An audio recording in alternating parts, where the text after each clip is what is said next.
Et on retrouve sur le plateau Josia Dossou-Bodrenou. Bonjour, bonsoir, bonsoir madame. Comment vous allez? Ça va très bien. Ça fait un bail, hein? Oui, juste un petit moment. Un petit moment. Oui, Et oui. vous êtes dans ce domaine depuis? Ça fait quand même plus d'une vingtaine d'années que nous travaillons sur les tortues marines au Bénin. Oui. Franchement, merci quand même pour la lutte que vous menez et Oui. pour votre disponibilité sur le grand rendez-vous ce soir. Vous êtes reçu par la fine fleur. Et oui, mesdames et messieurs, si vous ne la connaissez pas, c'est Amandine Aniaboso, la fine fleur. Bonsoir, mesdames, messieurs, bonsoir. Je tiens à mes tortues marines, donc aujourd'hui... N'est-ce pas? Parce qu'on a compris que toute la semaine, on en a parlé. Donc, on a parlé de la journée, on a parlé de l'importance des tortues marines, des menaces qui pèsent sur les tortues marines. Aujourd'hui, on va parler de la réglementation. Monsieur Josia Dossou-Bodrenou, bonsoir. Bonsoir. Dites-nous déjà quelle est la réglementation en vigueur au Bénin en ce qui concerne les tortues marines. Oui, il faut comprendre que les tortues marines sont des espèces migratrices qui n'appartiennent pas seulement à un pays.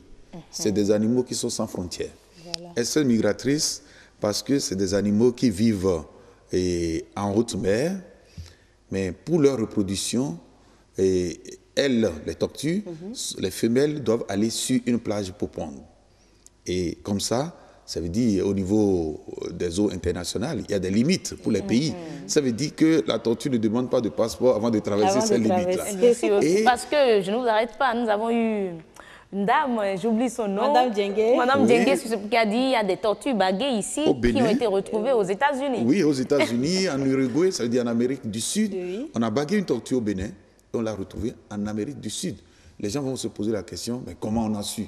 C'est assez simple. Depuis une vingtaine d'années, c'est dit, toute tortue retrouvée sur le littoral et reçue par nos éco-gardes, toutes les tortues sont identifiées. Il y a des bagues que nous mettons sur ces tortues et c'est des bagues qui résistent à l'eau de mer, c'est fait spécifiquement pour ça. Et ça suit la tortue tout le temps. Et une tortue lutte qui a été baguée ici à Kwakpa, à Donatin, s'est retrouvée 4 ans après, pêchée en Uruguay. Et pêche, ça veut dire plus de 9000 km.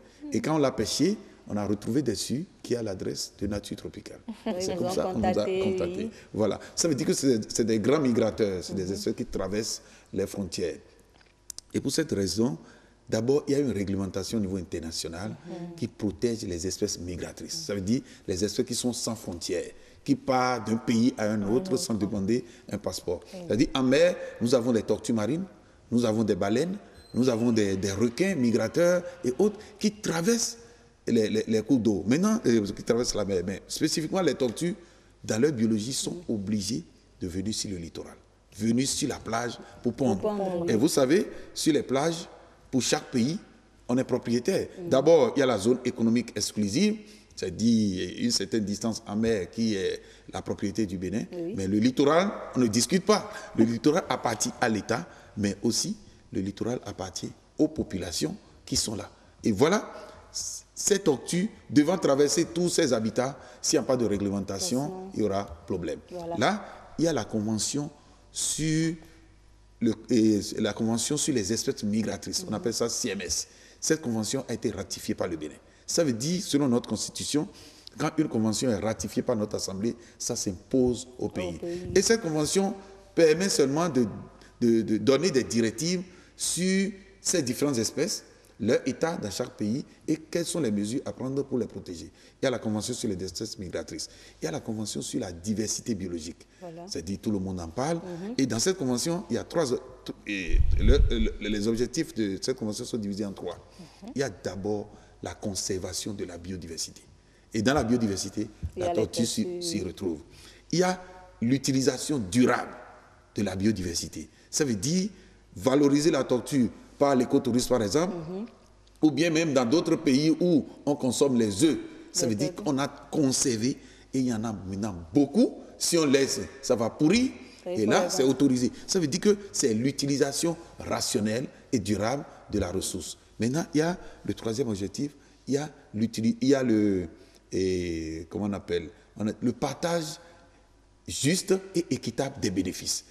Tout le monde ne peut pas exploiter la biodiversité au même moment. Voilà. Il y a certains qui l'utilisent et d'autres attendent.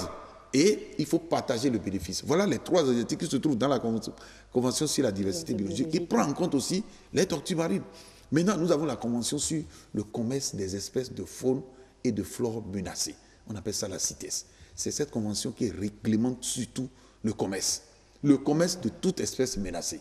Et chaque pays a une liste rouge qui donne l'état des espèces et qui dit ces espèces doivent se retrouver en annexe 1, ça veut dire on ne doit pas toucher. Ou ces espèces peuvent se retrouver en annexe 2, où on peut toucher, mais sous autorisation, ou bien ces espèces peuvent être considérées comme des gibiers. Voilà ce que réclame la Convention sur le commerce. Maintenant, si on revient au niveau local, nous avons des réglementations. Nous avons la loi portant régime des faunes au Bénin. Cette loi-là, c'est une loi qui prend en compte l'éléphant dans le parc, mais qui prend en compte aussi la tortue, bien que la tortue ne soit pas dans un espace protégé. Nous avons aussi différentes réglementations des arrêtés et autres qui contribuent à la préservation. Malheureusement, donc, je voulais demander à quoi on assiste réellement sur le terrain. Oui, la réglementation existe. Je crois, je peux rappeler encore aux auditeurs, nous l'avons dit plusieurs fois, aux téléspectateurs plutôt, c'est que nous avons aussi un mémorandum d'accord qui est spécifique aux tortues marines. On appelle ça mémorandum d'Abidjan ou mémorandum d'accord sur les mesures de conservation des tortues marines de l'Atlantique en Afrique. Parce que l'Atlantique n'est pas seulement pour l'Afrique. Il y a l'Atlantique pour les Caraïbes, il y a l'Atlantique pour les États-Unis et pour l'Amérique du Sud. De l'autre côté, les tortues sont bien protégées, alors que c'est des espèces qui viennent ici et qui partent là-bas, qui viennent ici et sont massacrées. C'est grave. Et de l'autre côté, ces espèces contribuent au développement local. Mais est-ce qu'il y a des sanctions? Voilà, c'est dit au niveau local, ce qui se passe, comme là tu as dit peut-être dans les autres émissions, il y a beaucoup de menaces sur ces tortues. Mais au Bénin, est-ce que les tortues marines sont vraiment menacées? La première menace, c'est l'homme. Au Bénin? Au Bénin. La première menace, c'est l'homme. Vos téléspectateurs sont conscients de ça. Surtout les gens qui vivent sur le littoral. Nous avons eu beaucoup de cas où des populations, vous voyez, la tortue vient sur la plage pour pondre les œufs. Les premières personnes qui passent tôt le matin, retrouvent les œufs, ramassent les œufs pour aller faire des omelettes. Qui a menacé? Ah oui, parce que les œufs contiennent de la protéine. Voilà. Mais nous disons toujours, ce n'est pas quand la ressource va terminer que nous deviendrons riches. Nous devons imiter ce que les autres... Les autres aussi en ont consommé. Mais à partir de certain moment, ils ont constaté qu'il y a des menaces. C'est pour ça que des conventions ont été rédigées pour orienter un peu comment maintenant, gérer ces ressources. Quelqu'un qui retrouve les œufs des tortues marines et qui les ramasse, quelle est la sanction prévue? Ah ben la sanction, c'est que il est dit dans cette loi... Quand on ramasse même les œufs, on est Attends, c'est dit que ce soit la tortue que vous trouvez, que ce soit les œufs, que ce soit les bébés. Parce que tout à l'heure, j'ai dit, il y a des œufs que vous ne retrouvez pas, parce que la tortue prend des dispositions pour enterrer ses œufs et seulement la nuit. Elle ne vient pas le jour. C'est fait comme ça. Ce n'est pas les Béninois qui ont fait. C'est Dieu qui l'a fait comme ça. Elle vient pondre ses œufs. Quelquefois, on ne retrouve, même si vous recherchez comme ceux qui vont faire du maraudage, vous revenez, il n'y a pas de fruits. Vous ne trouvez pas les œufs.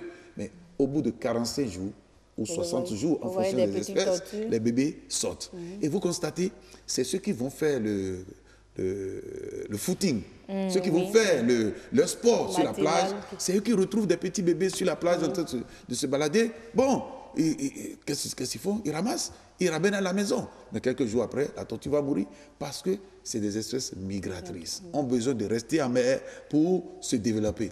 Ça, c'est encore une grave menace, c'est toujours l'homme. Aujourd'hui, on voit le problème de l'érosion. Vous savez, si la plage est totalement occupée, les tortues vont pondre où? Les tortues pondent dans le sable. Dans des régions où les vagues viennent toucher les maisons, les tortues n'ont plus leur place. Mais voilà que la tortue doit pondre. Mais elle va pondre où? Elle ne pond pas en mer, elle pond sur le littoral. Et là, s'il n'y a plus de littoral, ça veut dire qu'il y a problème. Et c'est là qu'il faut interpeller les acteurs pour qu'on réserve de l'espace pour les tortues. Il y a des réglementations claires. Je regrette un peu en disant que mon pays est un champion dans la signature des conventions. Chaque fois qu'il y a de ces réglementations, on est toujours les premiers. Peut-être du fait qu'on porte la bonne lettre. Mais dans l'application, d'autres problèmes se posent. C'est problème. Moi, je dis, l'application, c'est d'abord la démission des gouvernants. C'est la démission des gouvernants parce que nous sommes dans un pays où tout le monde sait que le Béninois a peur du gendarme. Il a peur du policier. Donc, il faut mettre à contribution les forces de l'ordre. Non, ce n'est pas ça.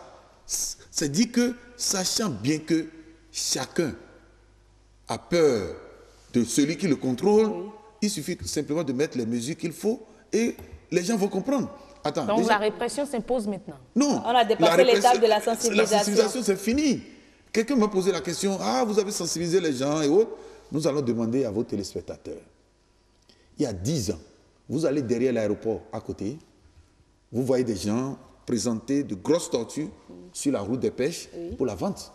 Mais pourquoi ça ne se passe plus aujourd'hui? Parce que c'est interdit. Non, les gens savaient que c'est interdit. Oui. Mais c'est parce que la répression a commencé. Avant, les gens se mettaient au bord de la route parce que le touriste qui passe, c'est encore un danger. Le touriste qui passe, qui doit distribuer l'argent, il y a eu des cas où les gens ont présenté tortue, le touriste a payé parce qu'il est sensible. Il a dit de libérer.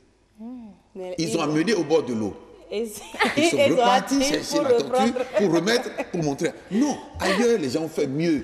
C'est dit, il y a des espaces qu'on peut réserver où quelques échantillons de tortues peuvent être là. Ça, c'est un musée ou un centre écologique où les gens peuvent venir voir, faire du tourisme. Mais on ne peut pas prendre une tortue, libérer parce que le touriste a payé. Vous libérez, vous reprenez la tortue, vous revenez au bord de la route. En ce moment-là... pour la vendre à un autre touriste. Pour la vendre à un autre. En ce moment, il n'y avait pas de répression. Mais maintenant, l'État s'est engagé pour faire appliquer les réglementations. Et surtout, la loi portant régime de la faune. Et cette loi présente toutes les directives. C'est dit que si c'est carapace qu'on a trouvé chez toi là, il y a la sanction destinée pour ça. Oui. Si c'est les œufs, il y a la sanction pour ça. Si c'est la tortue même que tu viens pêcher. Vous voyez, quelquefois, nous devons nous poser la question. Un pêcheur qui va en mer, qui tire son filet, n'a trouvé que la tortue. On a dit la tortue est protégée. Tu dois libérer la tortue et t'occuper de ton poisson. Mais est-ce que... alors? Vraiment, mais est-ce que la tortue, comme elle est protégée dans la mer, est-ce qu'il ne faudrait pas élargir sa protection jusqu'au niveau des côtes? Non, je dis la tortue est protégée partout. Partout? Oui, la tortue est protégée. C'est une espèce migratrice protégée par les textes de loi au niveau local et au niveau international. Maintenant, c'est de prendre les mesures si ça crée des problèmes. Les gens présentent, par exemple, ça a déchiré nos filets. Si ça a déchiré nos filets, ce n'est pas nature tropicale. C'est l'État qui doit trouver des mesures pour voir comment dédommager. Une raison de plus pour laisser la tortue dans la mer. Ça veut dire que les gens n'auront plus de raison à dire parce que la tortue a déchiré mon filet. Non, les Béninois sont vraiment calculateurs. Nous avons rencontré beaucoup de cas où les tortues sont venues sur la plage et on dit ça a déchiré mon filet. Ton filet se retrouve sur la plage. Si le filet est déchiré réellement, peut-être on peut voir comment régler. Mais les gens trouvent des astuces pour tuer. Et ils vont même jusqu'à... C'est vraiment malheureux que les gens aillent massacrer même la tortue parce que ça s'est emprisonné dans leur filet et abandonnent. Et la tortue échoue. Nous avons eu des cas comme ça. Je crois qu'il est nécessaire aujourd'hui que le gouvernement voit les possibilités d'accompagner la mise en place des centres d'éducation environnementale. Voilà. Mais aussi de créer des opportunités pour les populations côtières à partir des tortues. Et nous avons eu l'occasion de voir ces expériences-là ailleurs, au Brésil. Avant, les gens consommaient des tortues. Mais dans certaines plages aujourd'hui, sur certaines plages aujourd'hui, les gens ne consomment plus ces tortues et ça participe au développement de l'écotourisme. Merci beaucoup à vous, monsieur Josiah Dossou-Baudremou. Oui, le temps, franchement, on se demande même si on a réellement fait 15 minutes, c'est parce que le sujet est intéressant.